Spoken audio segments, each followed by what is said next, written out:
Hello everyone and welcome back to my channel. Today I'm going to repot these three little seedlings I bought at the Orchid show last time.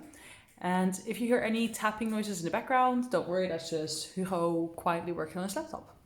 So I'm going to be repotting all three of these into moss because they're seedlings, which means they generally speaking need more moisture than the larger mature plants. And if it's into moss, I can put it into, once again, a self-watering system, which is quite important since I'll be away quite often in the month of February, I think. So they need to be able to survive well enough without frequent watering. So I'm going to start off with the Renanthera monarchica because it is almost jumping out of its pot. I've knocked it over 3 times now and all the medium keeps like falling out. It's super loose in there. So let's get started. I have a bowl here to catch all the medium in. First we'll take out the tag. I've already watered these plants quite thoroughly yesterday evening, so they should be hydrated enough. Can slowly and carefully pull it out of its pot. There we go. Ooh, what a lovely long root.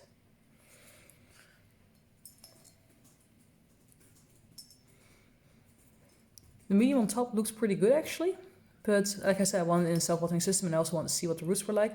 But now that I've unpotted it, it actually doesn't smell great. There were some parts in there that were rotting.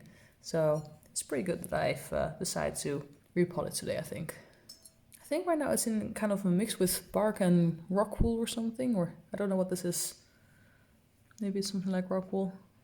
Huh. Okay, so that was a very easy unpotting. It was clearly very loose in its little medium, although it was somewhat attached to the sides of the pot. And we have a decent little root system here. We have a few very long roots. They're all quite sturdy. They all seem healthy. We have 3 of them. I thought it was 4, but this one just winds around. And they all look pretty good. This one looks like it might be in active growth, potentially. So that's number 1, unpotted. So then next we have the little Angraecum leonis, which is also known as the palm orchid due to its shape. And I can see lots of little roots on top of the medium. Clearly it has a lot finer roots than the Renanthera does, but it seems to have quite a number of them. And they all greened up very nicely when I gave it water, so they all seem to be healthy.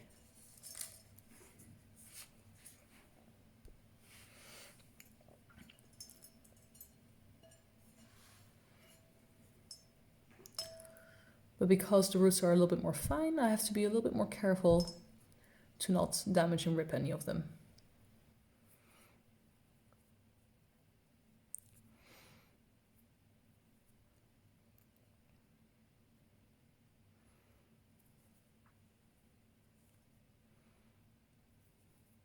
Okay, and that's the little Angraecum leonis unpotted. And we can see plenty of good roots. And I think a lot of growing tips as well, and it just looks like it's in good shape, so that's great. And last but not least, we have our little Bulbophyllum frostii, which is Hugo's favorite orchid because of its little plump bulbs that you can see, all shiny and plump. Apparently that's very important for an orchid, and I actually fully agree with that. So I'm going to massage the sides and leave it to unattach it from the pot. Generally speaking, Bulbophyllum tend to have very shallow root systems, which is not the case in this case. It goes a lot deeper than the Leonis, at least. It has a fair amount of them, so that's really good to see.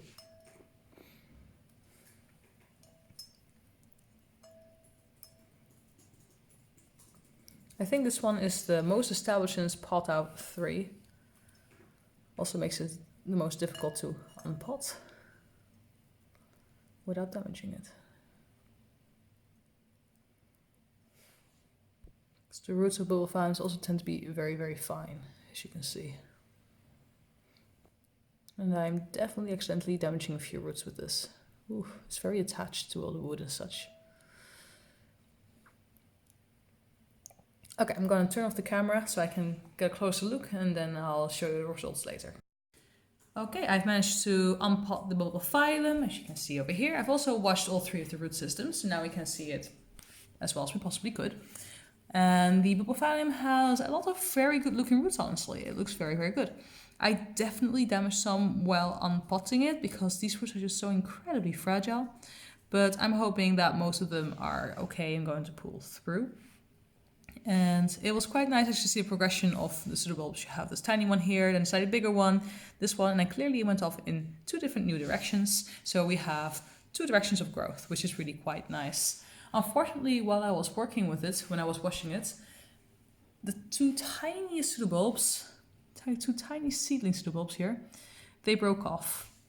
But as you can see, they still have one viable root. So I'm going to just pot in the same pot. And who knows, maybe this will will continue to grow and at some point make its own full-grown plant. It may as well just be in the pot, right?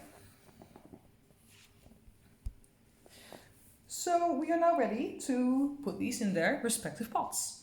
I don't really have any good pots for them because most of my pots are for much bigger plants. I didn't really think ahead and get materials for seedlings.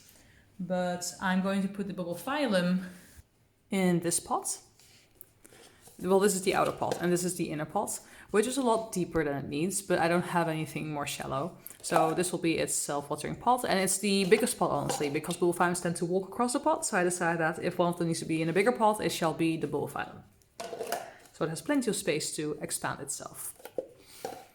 And then for the other two, for the Grananthera, I was thinking of doing my very old system with the two plastic shot glasses, where you have one with holes in the bottom, which I still need to make, with wicks going into a bottom reservoir over here. And I've chosen this one because it's nice and deep, and as you can see, it has some very long roots that I need to pot up.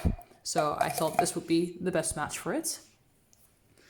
And then for the Leonis, this one here, I'm going for this little pot, which is, I think, only slightly bigger than what I had before, except now it's transparent, which is always preferable, in my opinion. And it's going to go into another one of those shot glasses, which will contain the reservoir. And for now, that will have to do. And I have now put wicks in all of the pots. Thanks, Hugo. Oh, you're speaking. Yes, I warned you. Oh, did you want to say something? Or? I was just going to say that I found a video full of dog fails. Okay, let's see.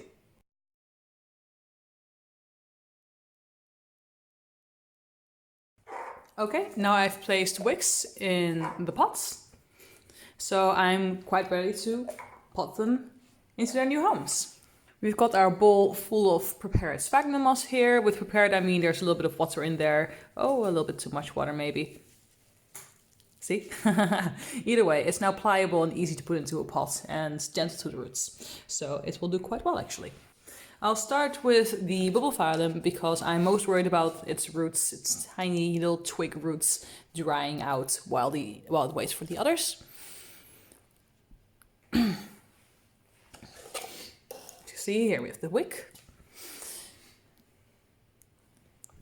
And I'm going to place it so that the two lead growths, which are these two over here. So these two here, these nice little plump and big ones, and they're so shiny, like little apples. Those are going to be nearer to the center, so like this, so that they can keep growing in both directions.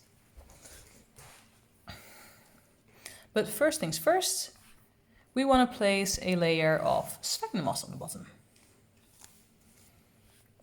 I'm also going to pot it well underneath the rim of the pot in order to maintain some humidity for it. Kind of make it like a humidity funnel, if you'd like.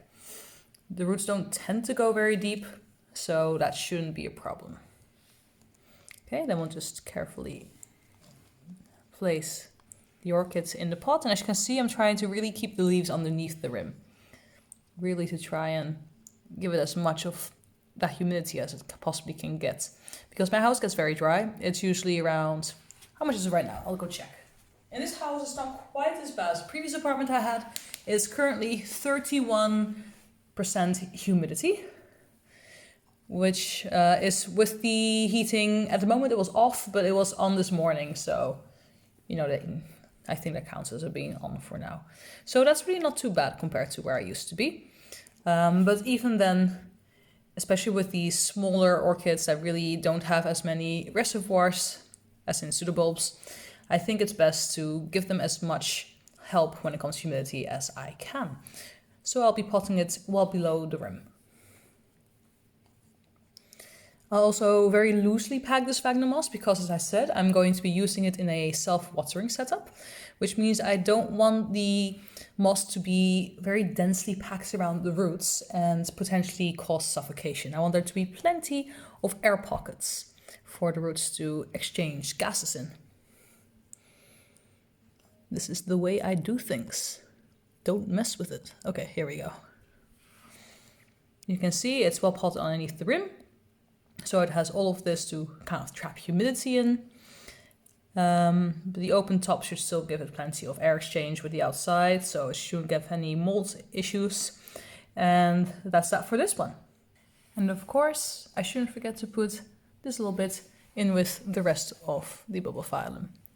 Just because it has a viable root anyway, so why not? You never know what happens. There we go. Let's move on to the next. So next up we have the Angraecum leonis. And this one, as you might remember, I'm putting in a more shallow pot. And I'm going to once again start out with a little bottom layer of sphagnum moss.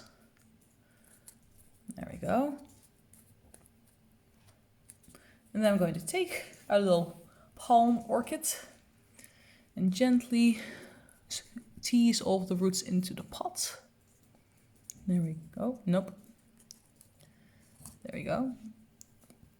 And then stuff sphagnum moss underneath, between and around the roots.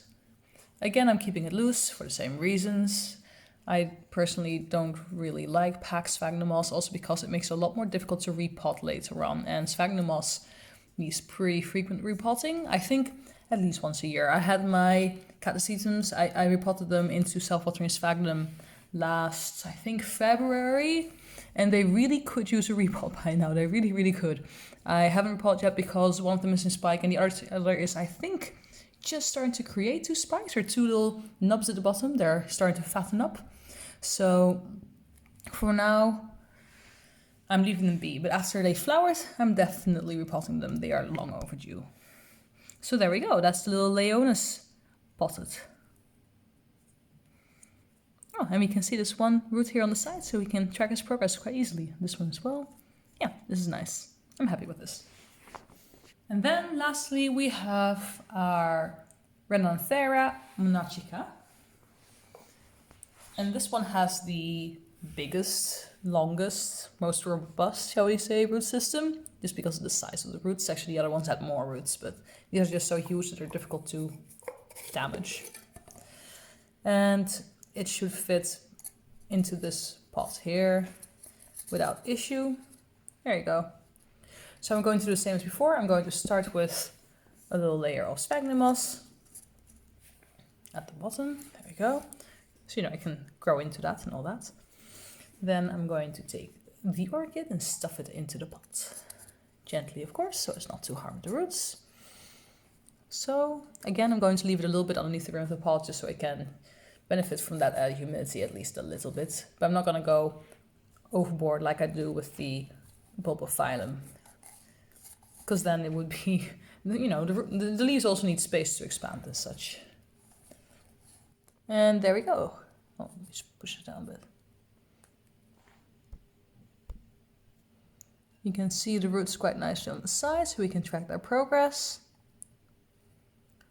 And there's plenty of air gaps for gas exchange. And, well, it's well underneath the rim of the pot, so the leaves also have space to expand. Although, actually, I think I want it a little bit higher, actually. There you go. That seems better. Just a little bit more on top.